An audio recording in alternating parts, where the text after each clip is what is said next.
उद्देशा के साधते मखा। ये अपने सामने कौन सा उत्सव आ गया है और इस पूजा का उद्देश्य क्या है, फल क्या है और किसकी पूजा होने जा रही है बता। नंद बाबा लेला जी जे जे जे जे जे जे भगवान बोले ये किसकी जय जय हो रही है लेला, ये इंद्र भगवान की जय जय हो रही है। कहते जब इंद्र भगवान की जय जय हम काहे को करें बताओ लाला। परजन्यो भगवान इंद्रो मेघात्म श्याम मूर्तया। ये जो इंद्र भगवान ये मेघों के अधिपति ही, मेघों के राजा ही, और जब हम इंद्र की पूजा करें तो इंद्र प्रसन्न हो जाए और प्रसन्न होकर के मेघों को आदेश करें कि वर्षा करो तो मेघ करें वर्षा और वर्षा से अन्न पैदा हो और अन्न से हम सबका प्रतिपालन हो। क्या कह रहे? हाँ, परजन्यो भगवान इंद्रो मेघात्म श्याम मूर्तया ते भी वर्षन्ति भूतानां प्रीणनम जीवनम पया। जब इंद्र वर्षा करते, वर्षा से अन्न पैदा होता है और अन्न से हम सबका प्रतिपालन होता है। भगवान बोले पिताजी तुम्हारे कहने का मतलब ये है कि हमें भोजन इंद्र देते। हाँ ना, ये इंद्र भगवान तो हमें भोजन देते हैं इंद्र। भगवान बोले पिताजी बिल्कुल गलत। हाँ ब्रजेश बाबा को बैठने दो, डिस्टर्ब न कर। रोटी भी खाया है का? अच्छा अब बैठो शांत। गोवर्धन बना लिए? अच्छा ठीक। सुनो, हमको अपने कर्म का खाए कैसे पिताजी? अच्छा ये बताओ, जैसे ये इंद्र है ये वर्षा करेगा और हम हल ना चाहते, हम बीज ना बोए, हम बीज ना लगाए तो क्या इंद्र घर बैठे देते? पिताजी कर्मणा जायते जन्तु, जीव कर्म से पैदा होता है। कर्म नहीं भू विलीयते, कर्म से विलीन हो जाता है। सुखम दुखम भयम क्षेमम कर्मणि बाधिपत्यते। सुख दुख भय क्षोभ ये जीव को कर्म के अनुसार मिलता है। जो जैसा कर्म करता है उसको वैसा फल। पिताजी देखो गीता में भगवान कहते हैं अवश्यमेव भोक्तव्यम कृतम कर्म शुभाशुभम कर्मणि बाधिकारस्ति मा फलेषु कदाचन। तुलसी बाबा लिख रही कि कर्म प्रधान विश्व रचि। जब सब ग्रंथ यही कह रहे हैं तो आप कह रहे हो बहुत सुंदर। हाँ और आप कह रहे हैं कि भोजन इंद्र देता है। अगर इंद्र भोजन हमें देता है तो ये सब ग्रंथ ऐसा क्यों बोल रही है? ऐसा कुछ लगा जिससे दिखाने लगे इतने अच्छे बनाए हैं किसी ने। ये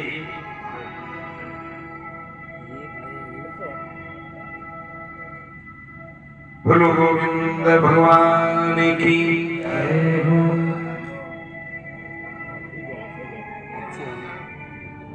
हमारे घर से जाएगी थोड़ा इधर सरकार दो इसको थोड़ा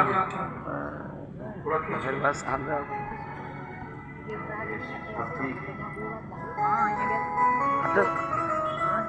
बोलो गोविंद भगवान की। बहुत ध्यान से कथा था। हे पिताजी, जब सब ग्रंथ यही कहते हैं कि कर्म का फल है, और तुम कहते हो हमें भोजन इंद्र देता है, ये इंद्र फिर भोजन नहीं देता, हम तो अपने कर्मों का खाते हैं। बेला कैसी बातें कर रहे हो, शांत हो जाओ। कहीं इंद्र भगवान क्रोध में आ जाएंगे बेटा। भगवान बोले आने दो क्रोध में इंद्र, उस इंद्र से डरते नहीं पिताजी। हाँ भैया भैया तो अच्छा ठीक कुछ गट ना करिए। बोलो गोविंद भगवान की जय। थोड़ा ठीकू लेने गए अभ्यास, पहले ठीकू हो जाते हैं, बोले ठीकू ले आए तो ठीक है। छुआ छुआ को खेलते छुआ छुआ। बोलो गोविंद भगवान की लाला। इंद्र भगवान क्रोध में आ जाएंगे, बोले आने दो क्रोध में इंद्र को, उस इंद्र से डरते नहीं पिताजी। कि कर्म करते रहो, भाग्य से मत लड़ो। कुछ लोग कहते हैं महाराज मेरे भाग्य में नहीं है। क्या नहीं है भाग्य में भैया? शुक्ला जी आज दिखाई दे, अब सीधे बैठो। हाँ, क्या कर्म है और क्या भाग्य है? भाग्य क्या है और कर्म क्या है? ये भाग्य एक अंधेरा कमरा है और अंधेरे कमरे में वस्तु रखी है, और कर्म है प्रकाश। कर्म प्रकाश। अगर कर्म रूपी प्रकाश तुम्हारे पास नहीं है तो वो वस्तु मिलने वाली नहीं है। अब वो बात अलग है कि किसी को टटोए धोखे से हाथ रख जाए, हमारे अंधेरे कमरे में तुम हाथ से टटो रही और वस्तु की जगह बैठा हो, धोखा खा जाओ। और कर्म रूपी अगर प्रकाश है तो साफ दिखाई देगा, वो रखी वस्तु उठा लो। कि कर्म करते रहो, भाग्य से मत लड़ो, कर्म से ही फल प्राप्ति हो जाती। कर्म करते रहो, भाग्य से मत लड़ो, कर्म से ही फल प्राप्ति हो जाती। कर्म करते रहो, भाग्य से मत लड़ो, कर्म करते रहो, भाग्य से मत लड़ो, कर्म से ही फल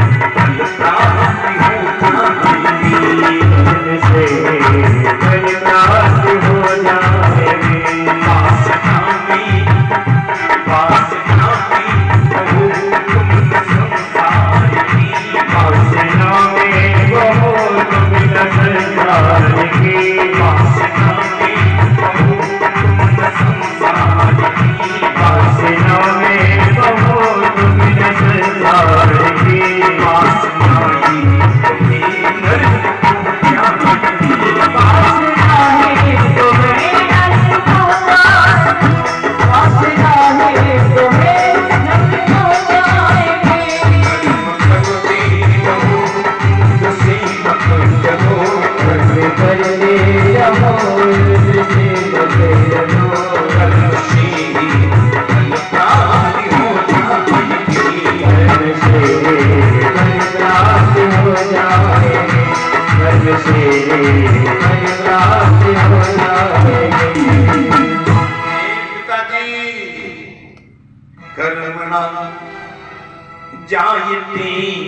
जंतु कर्मणैः विलीयते सुखम दुखम भयम क्षीमम कर्मणि बाभिपद्धति।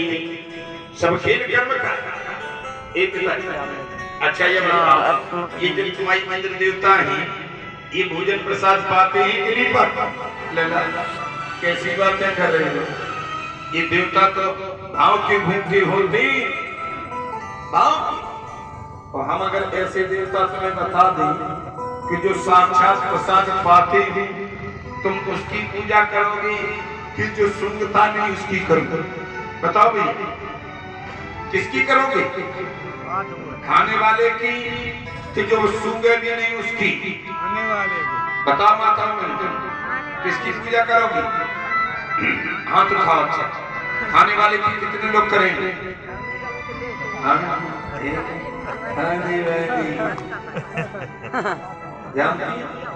सबसे बड़े देवता कौन है? सबसे बड़े देवता ही मातृदेवो भव, पितृदेवो भव। माता पिता सबसे बड़े देवी देवता, सास ससुर सबसे बड़े देवता। सास ससुर से न्यारी चूड़ी धरे। वही भागवत कथा सुनन चलिए, अभी तुम्हें फल मिलता है। सास ससुर को रोटी नहीं दे रहे, न्यारी चूड़ी धरे आके जैसी शादी भाई। अब संकटियां कर उनके टिकुलियां लगाई गई, उनके टिकुलियां लगाई गई और 250 ग्राम तोल के खाएगी। पेट के संकट दूर, संकटियां मैया पहले तुम्हें मना। पेट के संकट दूर हो गई संकट में। सबसे बड़े देवी देवता तो भूखे ही, सबसे बड़े देवता है माता पिता। और जिस घर में माता पिता दुखी हैं उस घर का उत्थान कभी नहीं हो सकता, कभी। चाहे जहां भंडारा पूजा कर, इन भंडारों से कुछ नहीं होगा, इन दिखावों से कुछ नहीं होगा, क्योंकि सबसे बड़ा देवता तुम्हारा भूखा बैठा है। हाँ? एक लड़की ने फेसबुक पर टिप्पणी की। फेसबुक पर भी बड़ी अच्छी अच्छी बातें मिलती हैं। लड़की ने टिप्पणी की कि अगर माता पिता की सेवा का अधिकार, जिम्मेदारी लड़की को दे दी जाए तो माता पिता कभी जीवन में दुखी हो ही नहीं सकते। सही बात है? लेकिन एक लड़के ने भी तुरंत टिप्पणी कर दी उस पर।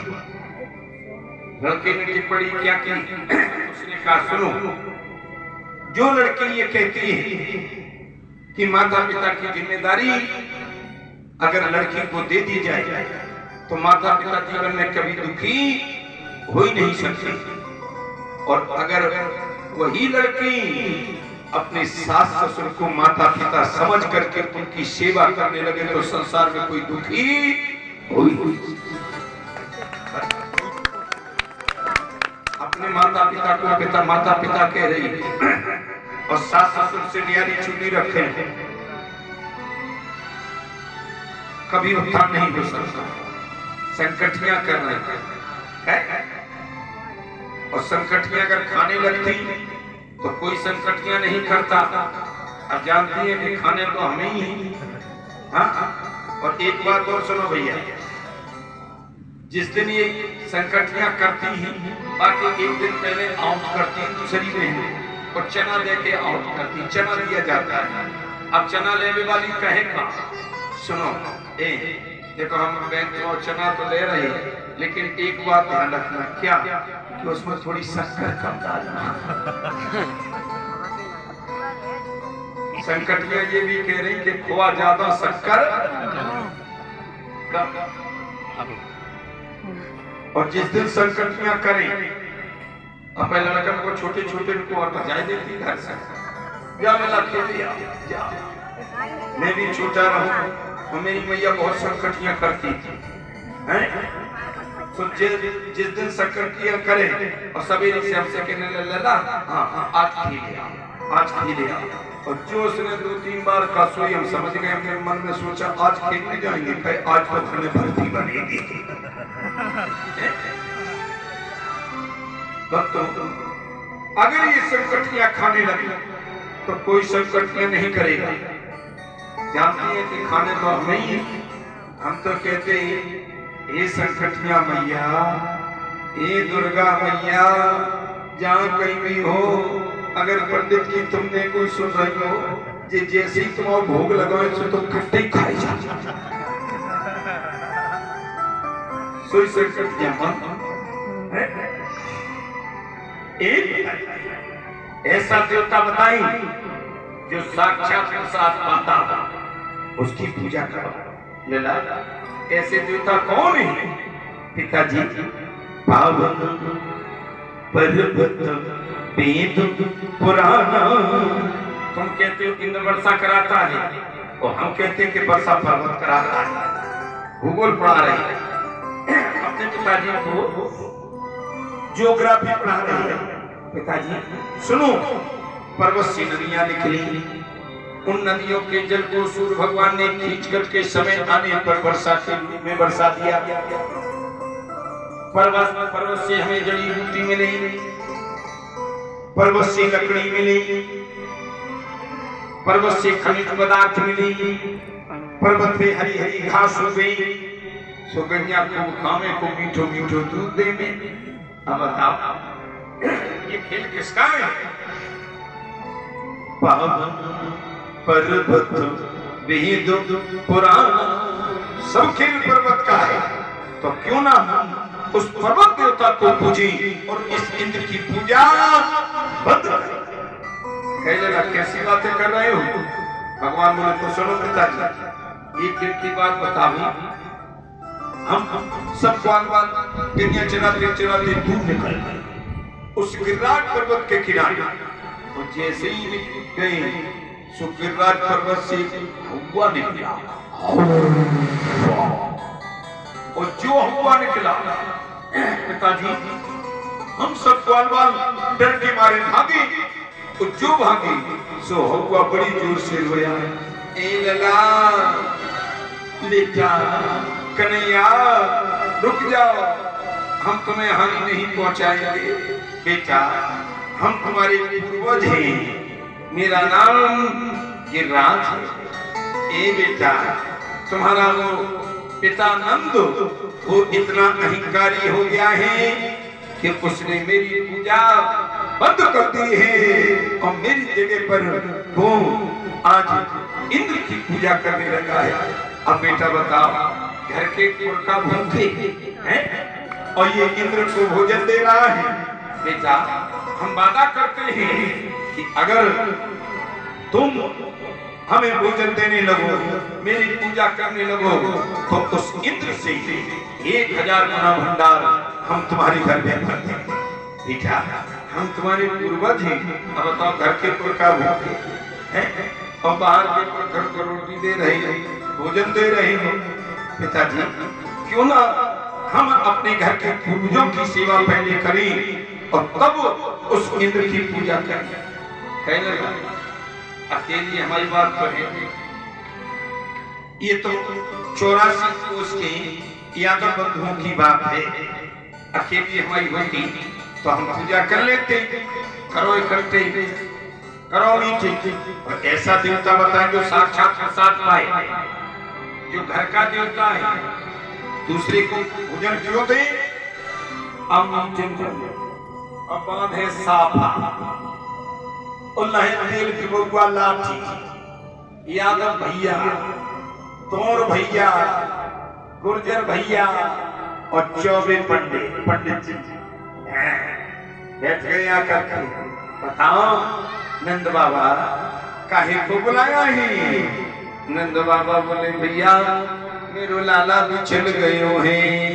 बिछल गए काहे? मेरो लाला मुझसे कही कि इंद्र की पूजा बंद करो और इंद्र की जगह पर पर्वत पूजा कराना चाहता है। ये रात पर्वत को पूजवाना चाहता है। अब सब अंगुलियां लगाए कैसे बैठे ऐसे। एक लगभग 100 वर्ष की रहे बाबा, सो कपत भाई खड़े भाई ऐसे कपते भाई, ऐसे मान लो जैसे ब्रजेश के जी पिताजी हैं, सो कपते भाई खड़े भाई। हाँ बाबा नंदू, तुम्हारी लाला ने हमें सख्तासुर से बचाया, तुम्हारे लाला ने हमें अघासुर से, बकासुर से, धेनुकासुर की पूतना से बचाया, तुम्हारे लाला ने हमें कालिया के प्रकोप से बचाया। तुम्हारा लाला जो कहे सो हम करने को तैयार, जब पुरखाने के लिए तैयार है सो लाठी उठ गई कि अब तैयार हो तो काहे को बैठी हो, जाओ पैर पर घरे और बनाओ मालपुआ खीर प्रसाद और होने दो पूजा।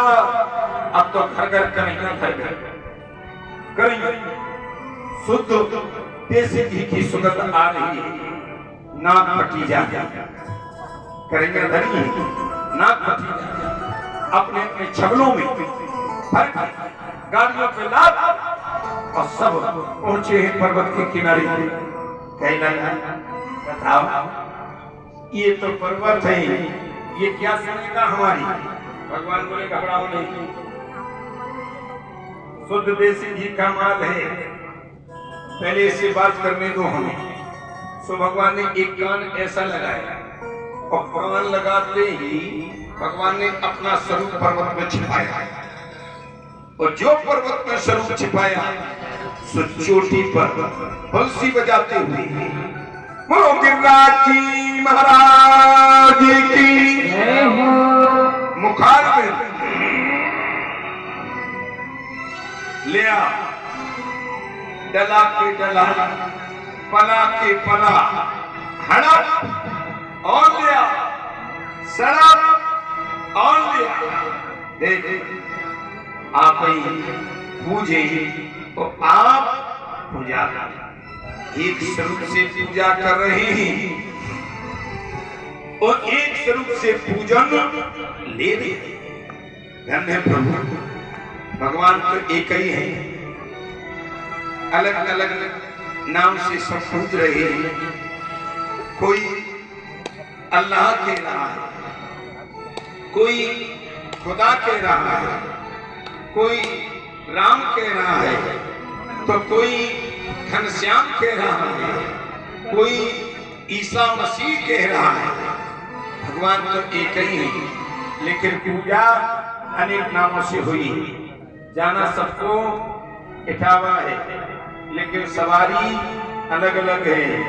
कोई कार से गया, कोई मोटरसाइकिल से गया, कोई ट्रैक्टर से गया, कोई बस से गया, कोई साइकिल, कोई निराकारी थे पैदल चले गए जो निराकारी थी, लेकिन पहुंचे सब कहाँ हैं? सब पहुंचे इटावा। मस्जिदों में है खुदा,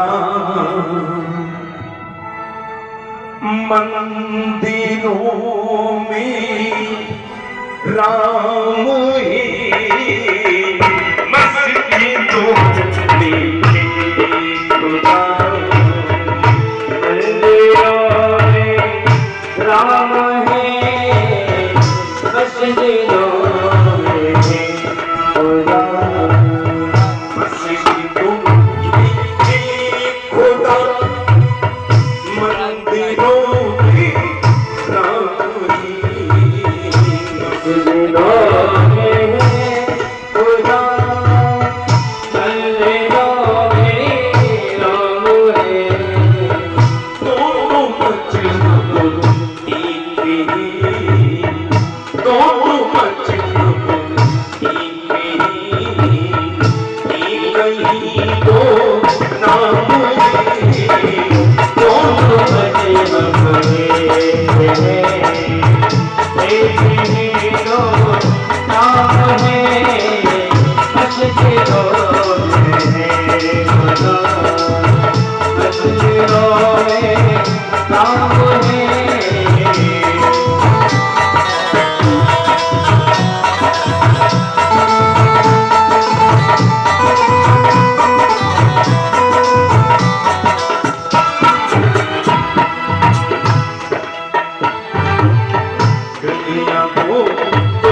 अपनी माँ